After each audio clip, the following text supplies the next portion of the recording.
as you can see, today's little class is going to be on a handstand workshop. The first thing we need to do is make sure we warm up our wrists really well. So taking your hands into fists, just create some circles, start to get some blood moving into the wrists.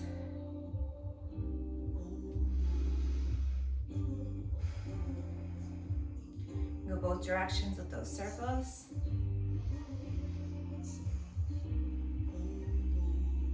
Give them a little shake.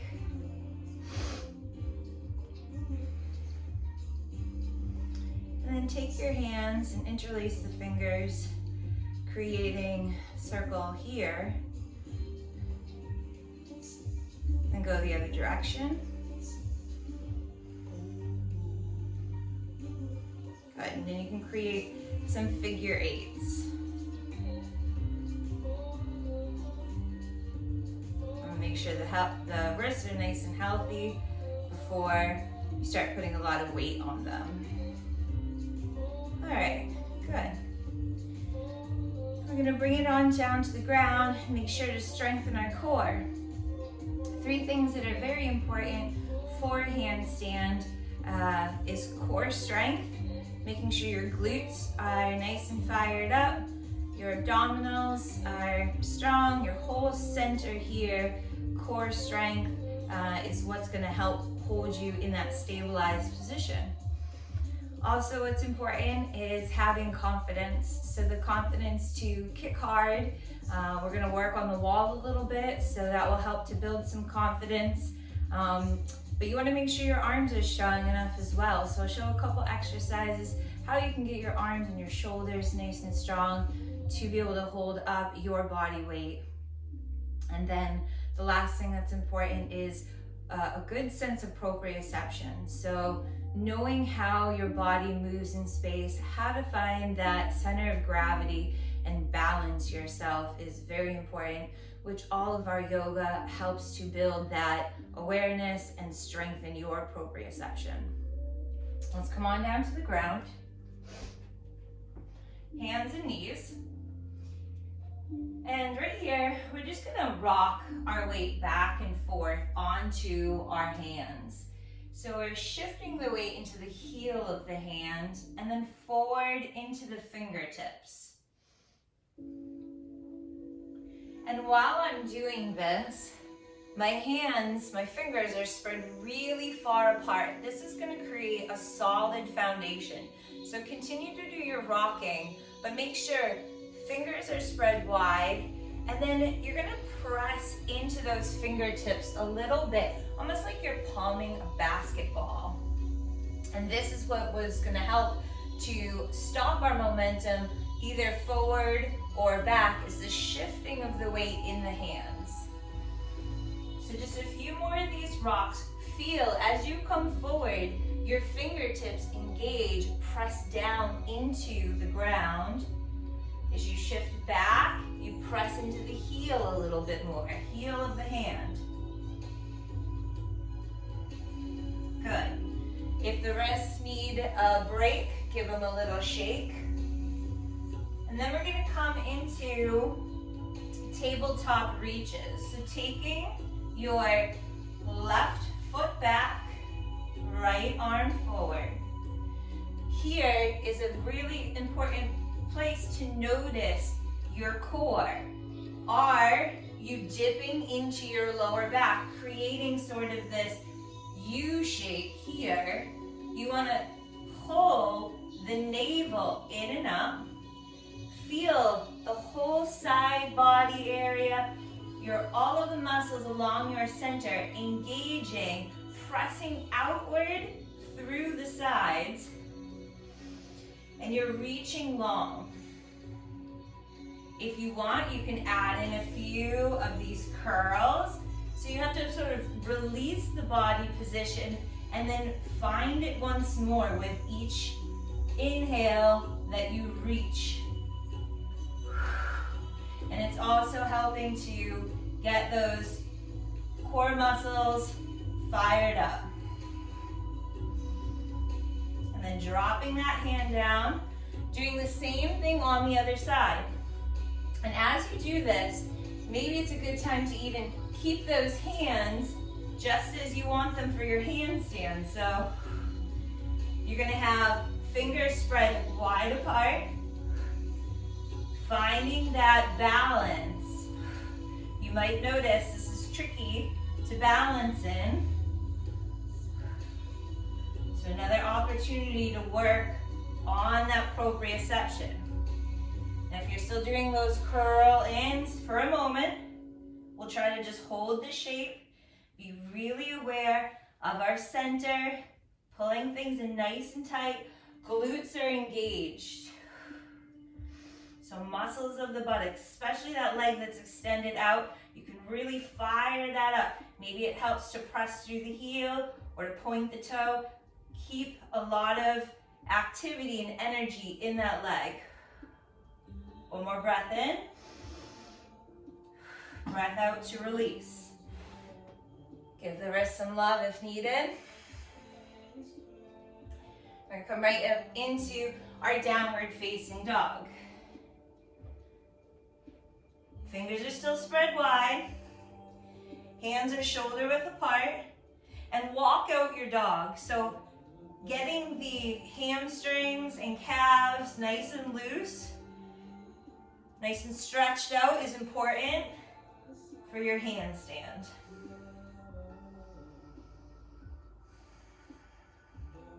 Spreading out the shoulders, so rotating the elbows down and in. Make space between the shoulder blades. We'll take the hands, we're gonna walk them back toward our feet.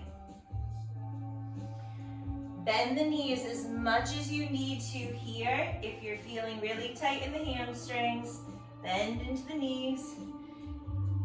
And we're gonna just play with rocking the weight forward and back slightly. From the heel of the foot to the ball of the foot. Maybe you lift the heel to get a deeper stretch on one leg at a time, bending into the knee.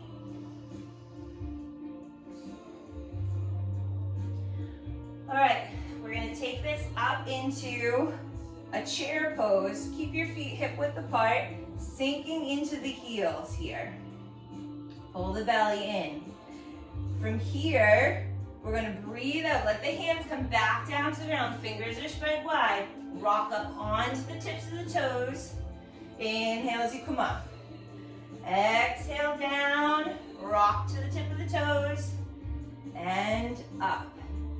So we're transitioning or shifting our weight into our hands. Every time the hands come down, they take that solid foundation, space between the fingers. Fingertips pressing into the ground.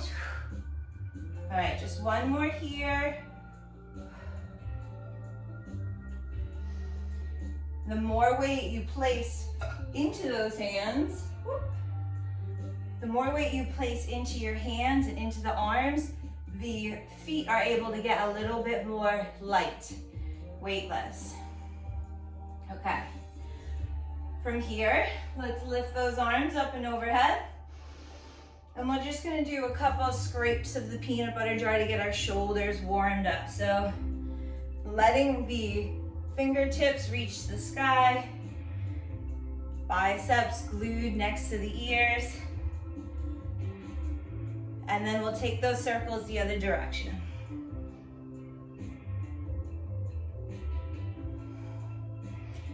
And this is a nice place to notice if your glutes are engaged. So if you're not engaging the butt muscles, that might have not felt great in your lower back as you were taking those back bends. So make sure you're nice and fired up in your gluteus maximus, minimus, medius.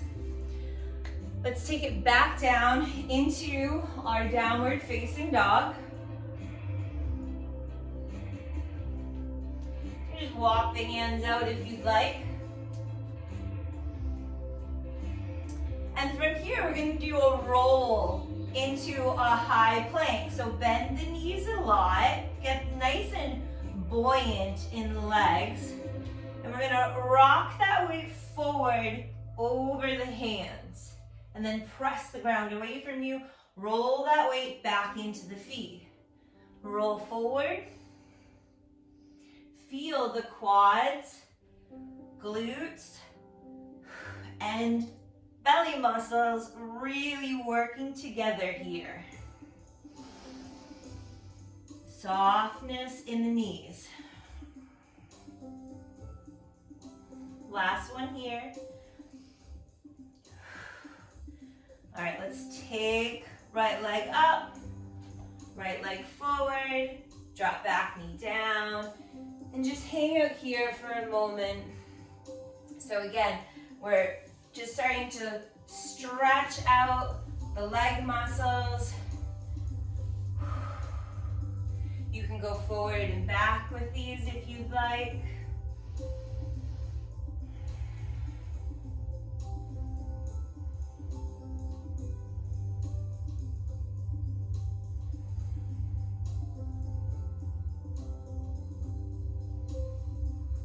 Cool, let's take that back toe under, lift the knee up, back into our downward facing dog, left leg up, stepping it forward. You can do these with your back knee lifted too if this feels better for you. You can place blocks underneath the hands if the ground's seeming too far away.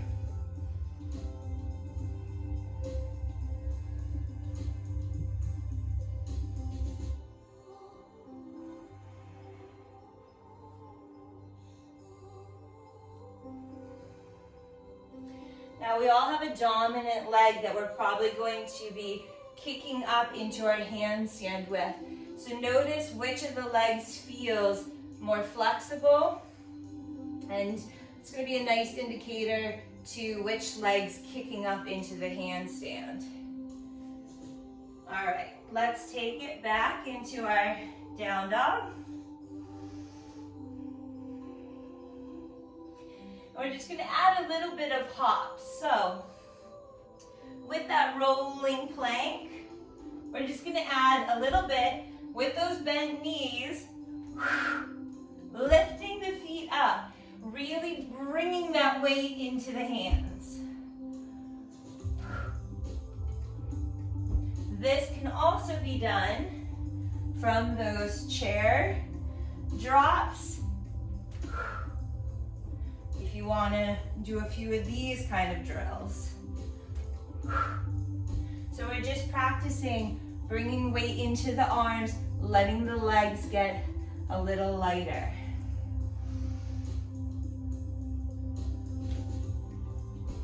Okay, let's take it back down onto our backs. This is a great way to warm up our shoulders, to warm up our core, get that awareness of the core. There's gonna be two different variations. The first one's a little bit easier. Good place to start.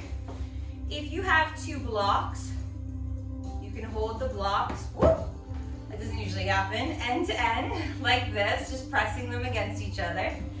If you have a roller that's a short roller, this works great too. Of course, it doesn't fall apart like these ones do. So you want to have a table or something you can put your feet up onto, and then you're going to find a 90-degree angle in your ankles, knees, and hips.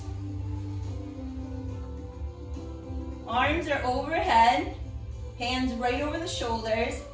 The whole key to this is making sure there's no space in your lower back. So see the arch in my lower back here? This is what we're going to avoid. So tucking the tailbone, pressing that low back into the ground firmly, navel pulling to spine, and knitting the ribs. Arms right up, hands pressing in. This just keeps the shoulders nice and engaged. Chin slightly to the chest. We inhale as the arms come overhead. Exhale up. Breathing in. Breathing out. So I'm trying as much as I can to keep my whole vertebrae on the ground, and that's why that tuck of the chin is helpful as well. See if you can get that upper vertebrae onto the ground. There's going to be natural curves in the spine. Some will have more curvature than others. I had to work very hard as I have hyperlordosis, a lot of curvature in my lower spine. So a lot of undoing to do there, and a lot of pelvic stability. Try to keep your elbows nice and straight as they come overhead.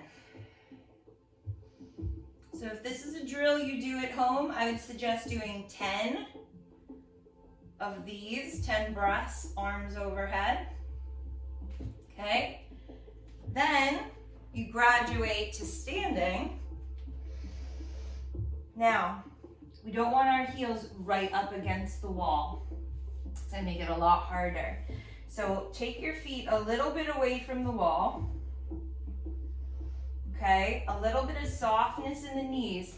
Now, without my blocks, first I'll just show, here's that space between my back and the wall that we're trying to eliminate. This is much harder. So, tilting the pelvis, right?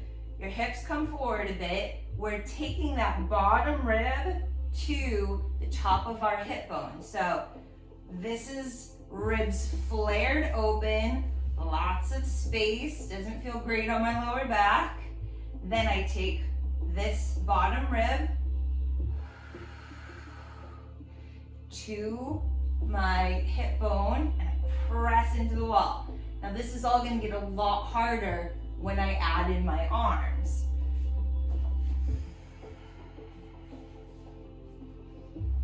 Same chin tuck as much as you can. Inhaling as you come up.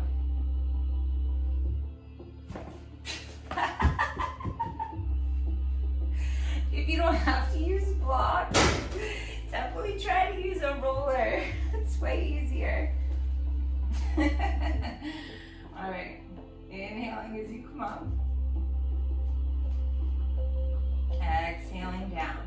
Now if it feels too easy for you, then you're gonna walk your heels closer to the wall.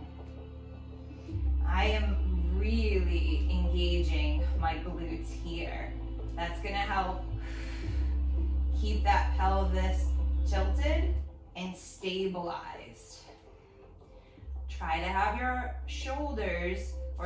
elbows straight as you reach overhead.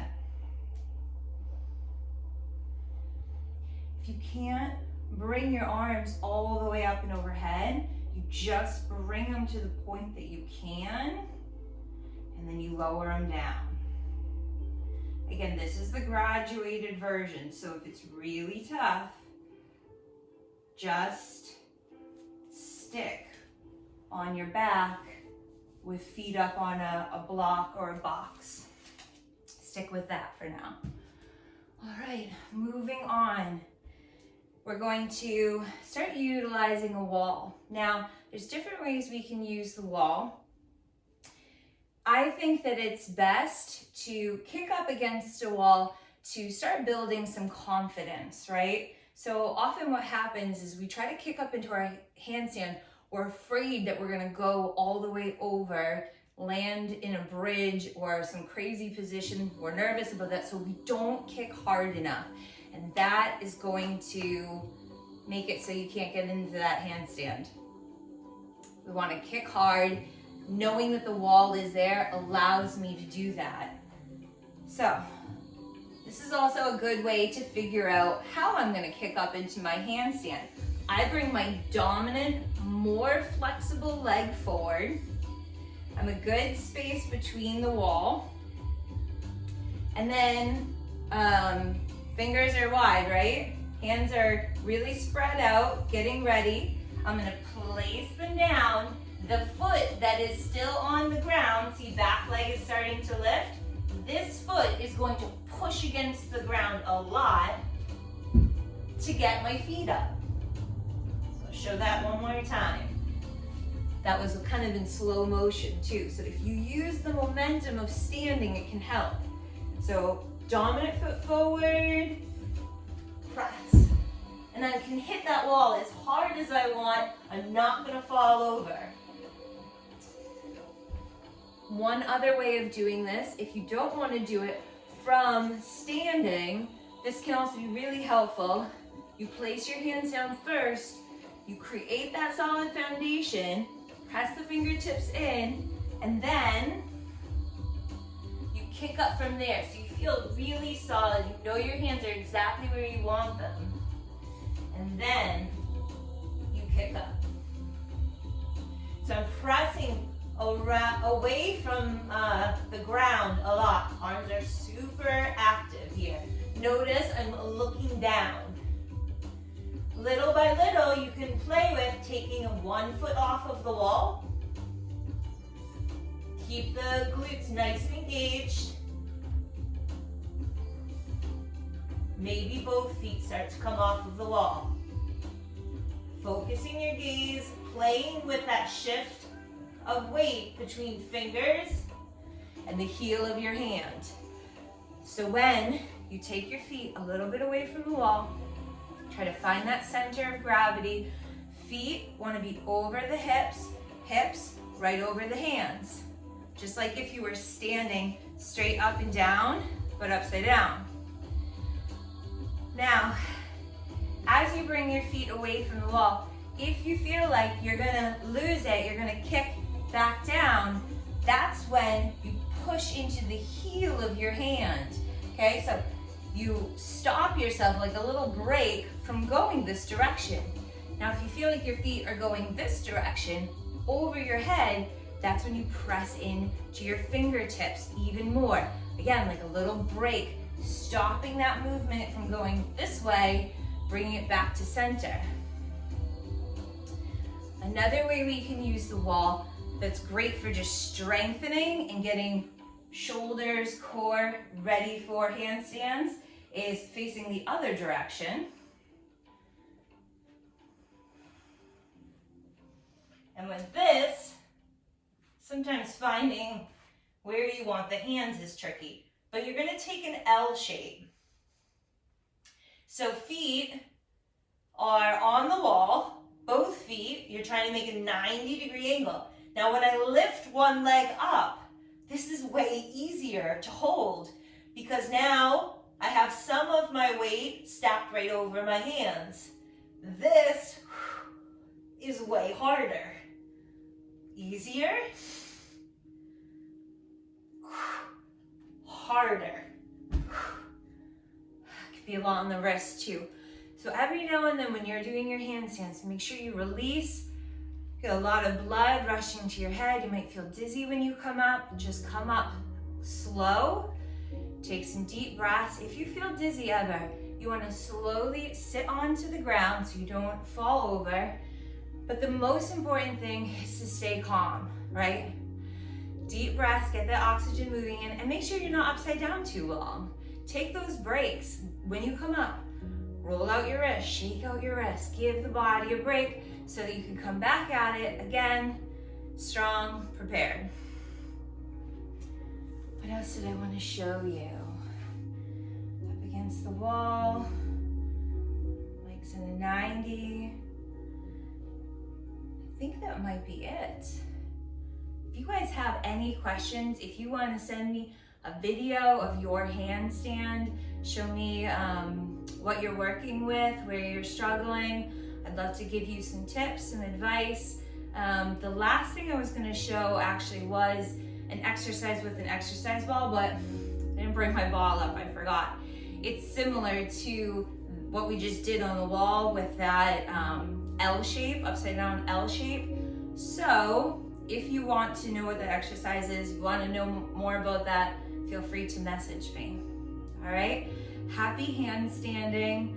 love to hear from you. Just keep practicing. The more handstands you do, I promise the easier it gets.